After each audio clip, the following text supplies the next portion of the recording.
Tyler. Yeah! Hey everyone, welcome back to Modified Experience. Today at M1 Concourse with Team Illuminata's 944 Turbo. Team Illuminata also has Braid USA. They got their wheels on this car. Live, check them out. This thing is sweet.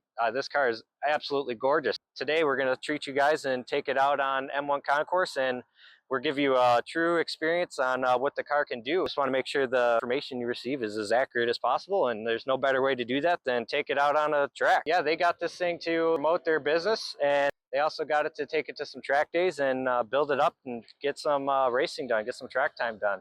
It's all gutted and everything. This thing is all track ready, so it'll be a good review today, because today we are at M1 Concourse in Pontiac, Michigan, and we get to drive this thing on their track and see how a 944 Turbo will do. There's a lot of potential with this car and lots of work done to it. Let's get out there and let's have a good time. That's okay, it's not moving, so we're just gonna leave it. Okay.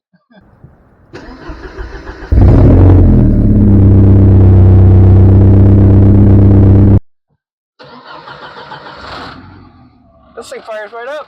Yeah. So it's very easy and very forgiving. It's very neutral. Yeah. It's got that 50-50, I suppose, the ideal weight distribution. I don't think I've ever found the limits really on the track. Oh, you haven't yet? No, I don't think so. There's a lot more in there. Well, we're not gonna find any limits No, today. we're not gonna... You are right though. This thing on track, man, it feels like I want to go for it. This is where it belongs. Yeah. Steering's nice and responsive on it. I think it's got a quick rack on it. Okay, that would make sense. Yeah. Yeah. It's very responsive. It is. The clutch still feels really good too. Yeah. Like at a downshift, it feels really nice. Like the shifting's really easy. Yeah. It's just very easy to drive. It is. It's almost like your Sunday driving on the track, you know? I mean, this is a really nice track car, dude. Like, it is definitely, you can tell it's built to be here. Yeah. Like, this is its element for sure. It's a happy place, isn't it? Oh, yeah. Like, it could do this all day long, man.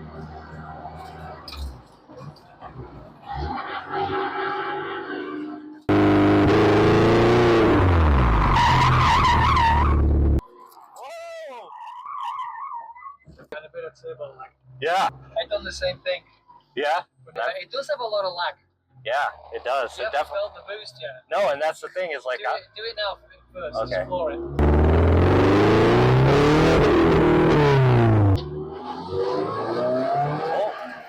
It does have That's what was just about to happen when it spun. It has a tremendous amount of lag. But stock turbo, because it's good for like street class though, right? Yeah. So whatever class it's in is good. Limited to that. So that's an experience from a 1989 turbo setup as opposed to a newer turbo. Yeah. Is the turbo lag is a totally different like thing. They've cut a lot of that out. So that would be something like when you're modifying this car to like keep in mind, like you gotta when you're on track, you gotta understand that the car is older, and that's what they do is they have that lag, and you just gotta drive for it. This probably has more lag than a stock one does. Right, because of the more power than a stock one does. Right. It downshifts really nice. It's not aggressive at all. No, in the downshift. The clutch is nice and easy. Yeah. Okay, I'd say it's about 5.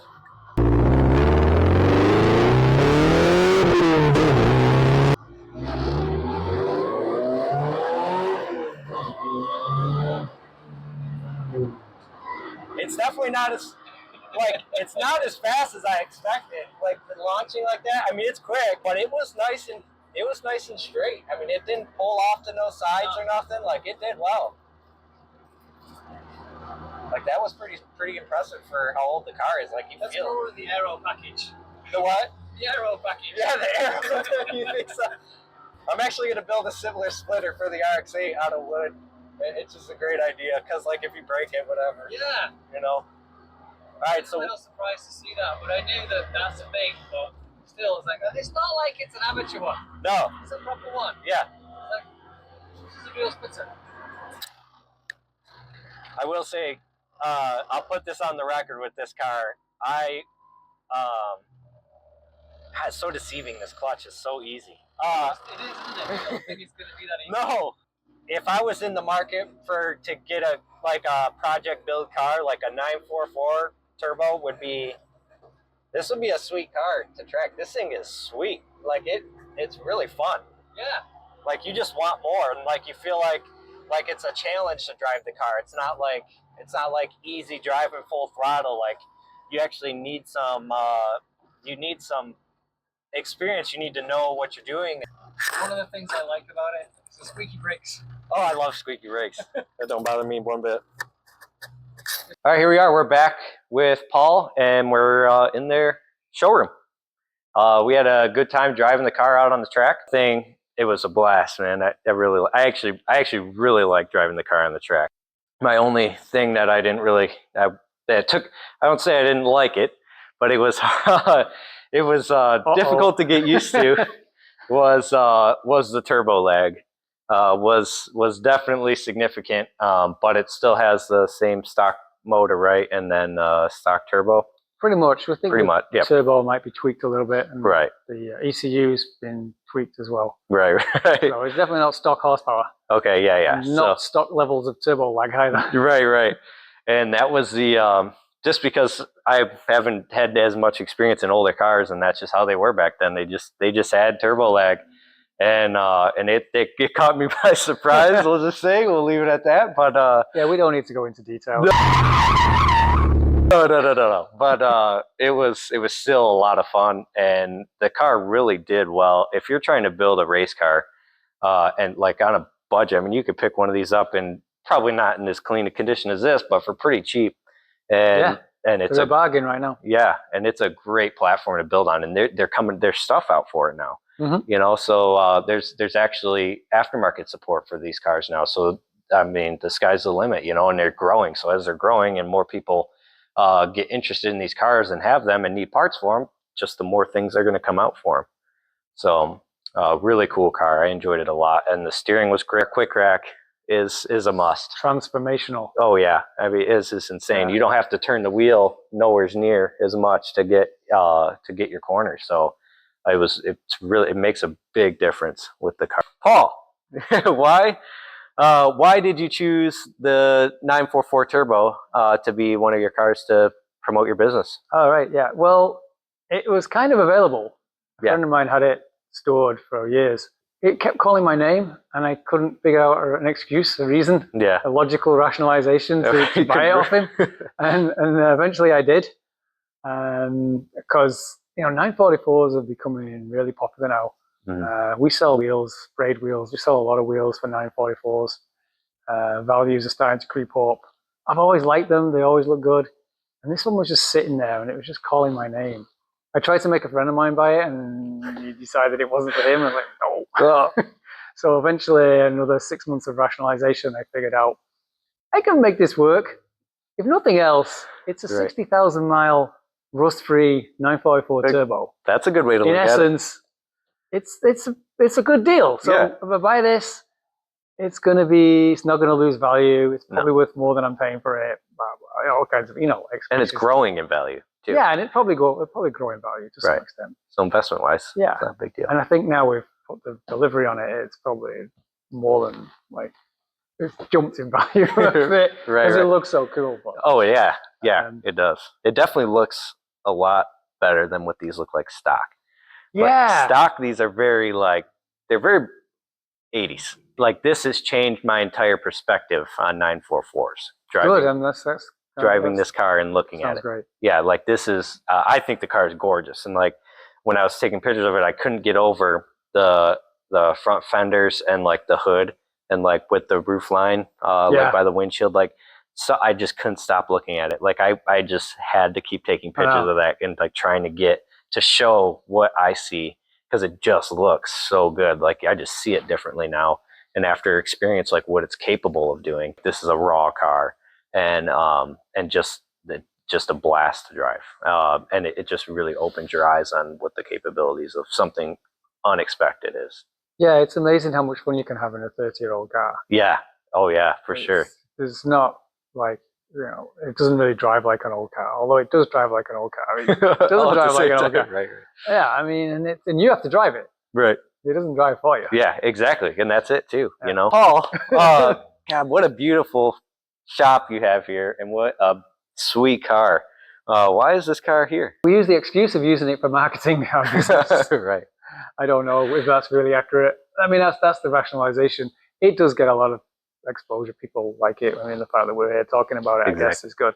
Right. So it does have my name all over it.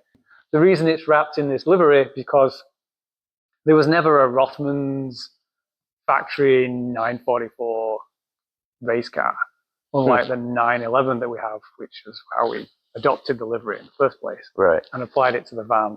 Right. And then when this one came along, we didn't do anything with it for a year, and then we thought, you know what, we should do it. Yeah. And as soon as we started putting the stripes on it, just like, oh my God, it's a race car now. Yeah, it fits. We didn't realize that it didn't look like a race car before. Right. Even though, because we knew it was a race car. Yeah, of course. A race car all its life. Right. But as soon as we started putting this livery on it, oh my God, it's like it's transformed it. Yeah. And it may even look better on this car than it does on the 911. Yeah. Which is a bit disturbing. It wears it well. Right, it does. It actually really does wear well. And I think the stripes, especially as they go around the fender flares, it just, I mean, looking at it from this angle right now. Oh, yeah. I mean, it's like 4 inches wider. Yeah. And the same in the back. Yeah. And it's just like, oh my God, it just shows it off. It just wraps it all together really nice. Like, Fun, good one. yeah, some proper Braid USA wheels, and it really will perform on a track, like surprisingly perform well, and it just has even more potential to just keep going. Yeah, I think the key to it, the secret sauce, is it's because it's got a transaxle in the rear instead of a traditional transmission in the front behind the engine. Right. It's 50-50 weight balance, which I used to think was overrated. But now I'm thinking, this is pretty interesting. Yeah. You can definitely feel it on the track. Yeah, you can. And the balance is amazing. Right. And if it had like some people will arguably say that like a 60 rear to like 40 up front is better. So for traction, being at a rear wheel drive car. But in this circumstance, I would kind of disagree with that, because you just kind of have like, it'd be too much weight on the back. You got like that little bit of turbo lag, it would just make it so much worse. Yeah, well, that's what the 911 weight distribution is, 40 front, 60. Okay. And it's great because you get a lot of traction. It's fantastic for rally and rallycross. And you give it more gas in the corner and you get more grip. Okay. Which can be addictive. Right. But the problem is, if you give it too much gas, you get no grip. Right. And by then, everything's going in the wrong direction. Yeah, there's a line, and like, it's less manageable because you can't get it back. Right, because that weight all you've got left is to lift, and that's how got you in the problem in the first place. Exactly. And so I think it fits this car really, really well, the 50-50 weight distribution, and it showed on the track. This was a really awesome experience. I really enjoyed it, and I really enjoyed talking to you, and had a great time. Thank you, Team Illuminata Motorsports, for having me out for the day to drive your car, and check out your Braid USA rims. They were gorgeous. They always are. I see them at shows, and they're unforgettable. Thank you, Doghouse Car Photography, for sponsoring the show, and thank you, Cruis'n Media, for presenting us and sponsoring us as well. We'll see you next time. Yeah, thanks, Ty. It's been great having you. Yeah, for sure. Thanks.